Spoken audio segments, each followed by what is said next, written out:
مختصر عرصے کے دوران مختلف ممالک میں ہزاروں لاکھوں نہیں بلکہ کروڑوں کی تعداد میں مچھلیاں مر چکی ہیں جو میلوں کے ایریا میں سمندر کے ساحلوں اور دریا کے کناروں پر مردہ حالت میں پائی گئیں۔ اب تک ان کے مرنے کے اسباب سامنے نہیں آ سکے۔ یہ بھی ہو سکتا ہے کہ جان بوجھ کر دنیا کو ان مچھلیوں کے مرنے کی وجوہات نہ بتائی گئی ہوں۔ 7 دسمبر 2023 کو جاپان کے ہاکوڈیٹ بیچ پر 1200 ٹن سے زیادہ مری ہوئی مچھلیاں بہہ کر آ گئیں۔ یہ مری ہوئی مچھلیاں بیچ پر 1 کلومیٹر سے بھی زیادہ دور تک پھیلی ہوئی تھیں۔ آخر ایسا کیا ہوا کہ یہ ہزاروں لاکھوں مردہ مچھلیاں بیچ پر آ گئیں؟ ان مچھلیوں کے ساتھ جاپان نے کیا کیا؟ کیوں چائنا نے جاپان کے سی فوڈ کو امپورٹ کرنے پر پابندی لگا دی تھی؟ اور اس واقعہ کے بعد پوری دنیا نے جاپان پر کیوں انگلیاں اٹھانا شروع کر دیں؟ جاپان کے اس واقعے میں جو مچھلیاں مری تھیں وہ 2 طرح کی تھیں۔ پہلی تھی سارڈین۔ یہ سلور کلر کی چھوٹی سی مچھلی ہوتی ہے جس کی لمبائی 6 سے 10 انچ تک ہوتی ہے۔ یہ بہت ہی پھرتیلی مچھلی گنی جاتی ہے اور سمندر میں زیادہ تر یہ گروپس کی شکل میں سفر کرتی ہیں۔ دوسری مچھلی تھی میکرل۔ اس مچھلی کا رنگ بھی سلور ہوتا ہے اور یہ بھی بہت پھرتیلی ہوتی ہے۔ میکرل مچھلی ہجرت بہت زیادہ کرتی ہے اور یہ بھی زیادہ تر گروپس کی صورت میں سفر کرتی ہیں۔ جب یہ مری ہوئی مچھلیاں جاپان کے بیچ پر بہہ کر آئی گئی تھیں تو وہاں پر موجود مچھیرے نے بولا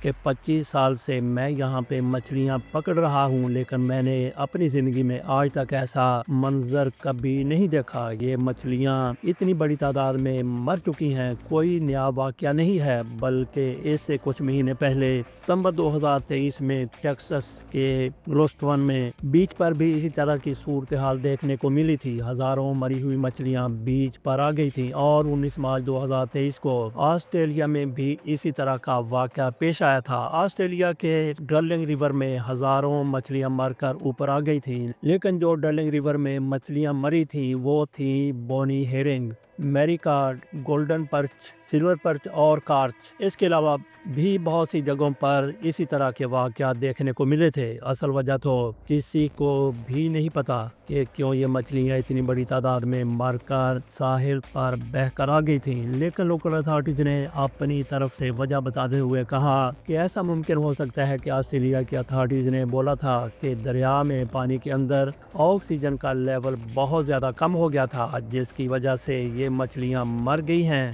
جاپان کی اتھارٹیز نے مچھلیاں مرنے کی 3 وجوہات بتائی تھیں جس بنا پر یہ مچھلیاں مری ہوگی۔ پہلی تو وہی ہے کہ پانی میں آکسیجن کی کمی کی وجہ سے یہ مچھلیاں مر گئی ہوں گی۔ دوسری وجہ یہ بتائی کہ یہ ہجرت کرتی ہوئی مچھلیاں اپنے شکاری امبول جیک سے جان بچا کر اس پوائنٹ تک بھاگی ہوں گی کہ یہ اگزاسٹ ہو کر مر گئی یعنی تھک کے مر گئی۔ اور تیسری وجہ یہ بتائی گئی کہ جب مچھلیاں ہجرت کر رہی ہوں گی تو نئے پانی کا ٹیمپریچر بہت زیادہ کم ہوگا یا زیادہ ہوگا جس کی وجہ سے ان مچھلیوں کو شاک لگا ہوگا اور یہ مر گئی ہوں گی۔ لیکن یہ ساری کی ساری خیالی باتیں ہیں، ابھی تک بھی اصل وجہ سامنے نہیں آئی یا پھر بتائی نہیں گئی۔ جاپان کی اتھارٹیز نے منع کیا تھا کہ اپنے کھانے کے لیے ان مچھلیوں کو نہ لے جایا جائے لیکن لوگوں نے کدھر باز آنا تھا۔ لوگوں نے بڑی تعداد میں مچھلیوں کو اٹھایا، اپنے گھروں میں لے گئے، ان کو پکایا کھایا اور بہت سی مچھلیاں انہوں نے محفوظ بھی کر لیں۔ یہ سب تو چل ہی رہا تھا جاپان میں، پھر سوشل میڈیا پر جاپان کی ایک ویڈیو وائرل ہو جاتی ہے۔ جاپان میں فوکوشیما نیوکلیئر پلانٹ ہے، وہاں سے یہ نیوکلیئر ویسٹ کو پیسیفک اوشن میں ڈال رہے تھے۔ اس کے پیچھے ایک چھوٹی سی کہانی ہے۔ جب 2011 میں جاپان میں 9.7 میگنیٹیوڈ کا زلزلہ آیا اور ساتھ ہی بہت بڑی سونامی بھی آئی تھی تو یہ فوکوشیما نیوکلیئر پلانٹ پورا پانی میں ڈوب گیا تھا۔ اس کے اندر نیوکلیئر ری ایکٹرز بھی تھے جن کو ٹھنڈا کرنے کے لیے کولنگ سسٹم لگائے ہوئے تھے۔ شارٹ سرکٹ کی وجہ سے یہ کولنگ سسٹم فیل ہو جاتے ہیں اور جو بیک اپ جنریٹر لگے ہوئے تھے وہ بھی فیل ہو گئے تھے تو وہ ری ایکٹرز پگھل کر بلاسٹ ہو جاتے ہیں اور سارا پانی ریڈیو ایکٹیو ہو جاتا ہے۔ اس کے بعد اس پانی کو بیریئرز لگا کر جمع کیا جاتا ہے اور کافی سارا پانی سٹوریج ٹینکس میں بھی جمع کیا جاتا ہے۔ ری ایکٹرز کو ٹھنڈا کرنے کے لیے پانی ہی استعمال ہوتا ہے تو اتنے سالوں سے یہ نیا پانی استعمال کرتے جا رہے تھے اور جو ویسٹ پانی تھا اس کو جمع کرتے جا رہے تھے۔ اب ان کے پاس مزید ویسٹ پانی کے لیے جگہ ہی نہیں بچی تھی، تو جاپانیز گورنمنٹ نے 2020 میں یہ پرپوزل دینی تھی کہ یہ اس ویسٹ پانی کو کچھ حد تک صاف کر کے سمندروں میں ڈالیں گے اور اس کے علاوہ کوئی راستہ نہیں ہے۔ جاپان نے کہا کہ وہ اگلے 30 سال لیں گے اور تھوڑا تھوڑا کر کے یہ پانی پیسیفک اوشن میں ڈالیں گے، جس سے اچانک تبدیلی دیکھنے کو نہیں ملے گی۔ اگست 2023 میں جاپان پہلی دفعہ فوکوشیما نیوکلیئر پلانٹ سے ریڈیو ایکٹیو پانی پیسیفک اوشن میں چھوڑ دیتا ہے، جس سے ہمسایہ ملک کا شدید رد عمل دیکھنے کو ملتا ہے۔ چائنا تو اس کے رد عمل میں جاپان کا سی فوڈ ہی بین کر دیتا ہے۔ نارتھ کوریا کہتا ہے کہ یہ جو حرکت جاپان کر رہا ہے یہ انسانیت کے خلاف جرم ہے۔ ساؤتھ کوریا کے آفیسر کہتے ہیں کہ بجائے جاپان کا سی فوڈ بین کرنے کے ہمیں سی فوڈ ہی نہیں کھانا چاہیے، اور ساؤتھ کوریا میں ہی لوگوں نے جاپانیز ایمبیسی کے سامنے احتجاج کرتے ہوئے بولا کہ سمندر جاپان کا کوڑا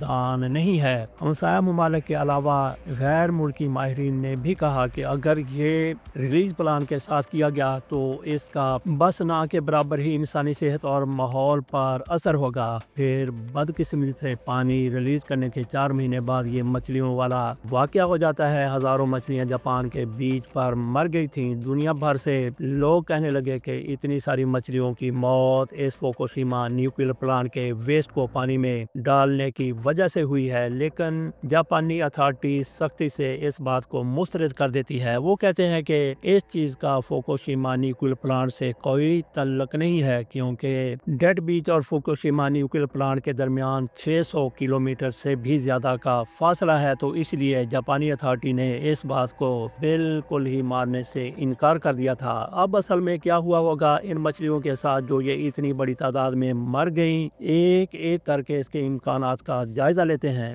پہلا امکان یہ ہو سکتا ہے کہ بایوکیسیا یعنی پانی میں آکسیجن کی کمی۔ مچھلیوں کا بایوکیسیا سے مرنا بہت ہی کامن چیز ہے۔ ایکویریم میں بھی اکثر مچھلیاں بایوکیسیا کی وجہ سے ہی مرتی ہیں، لیکن سمندر میں جب کسی جگہ پر بہت زیادہ ایلگی پیدا ہو جاتی ہے جس کو بولتے ہیں ایلگی بلوم، تو جب ایلگی مرتی ہے اور ڈی کمپوز ہوتی ہے تو بیکٹیریا ایلگی کو ڈی کمپوز کرتے ہیں اور اس عمل میں بہت سارا آکسیجن استعمال ہوتا ہے، جس سے مچھلیوں کے لیے آکسیجن بہت زیادہ کم ہو جاتی ہے اور نتیجے میں مچھلیاں مر جاتی ہیں۔ دوسرا امکان یہ ہو سکتا ہے کہ اوشن وارمنگ، جب ماحول کا درجہ حرارت بڑھتا ہے تو پانی کا درجہ حرارت بھی بڑھ جاتا ہے، تو پانی کی آکسیجن کو ہولڈ کرنے کے لیے صلاحیت کم ہو جاتی ہے، جس کی وجہ سے مچھلیوں کے لیے آکسیجن کی کمی ہو جاتی ہے اور وہ مر جاتی ہیں۔ سٹریفیکیشن یہ ہوتی ہے کہ جو کوسٹل ایریاز ہوتی ہیں، مطلب بیچز وغیرہ، ادھر کچھ ایریاز میں پانی کے اوپر ایک الگ سی لیئر فارم ہو جاتی ہے جس کا اپنا ہی الگ درجہ حرارت ہوتا ہے اور نمکیات ہوتی ہیں۔ اس لیئر کے نیچے جو پانی ہوتا ہے وہ ماحول کے ساتھ انٹریکٹ نہیں کر پاتا، تو آکسیجن ایکسچینج ہوتا ہی نہیں۔ اس کے نتیجے میں نیچے والی ڈیپ لیئر میں آکسیجن کی کمی ہو جاتی ہے اور پھر جو ہوتا ہے وہ اب آپ کو پتہ چل ہی چکا ہے۔ چوتھا امکان یہ ہو سکتا ہے کہ اپ ویلنگ اور ڈاؤن ویلنگ ہو سکتی ہے۔ یہ دونوں ہی سمندر کے قدرتی عوامل ہیں جس میں پانی ورٹیکل فارم میں بہتا ہے۔ اپ ویلنگ میں ہوتا یہ ہے کہ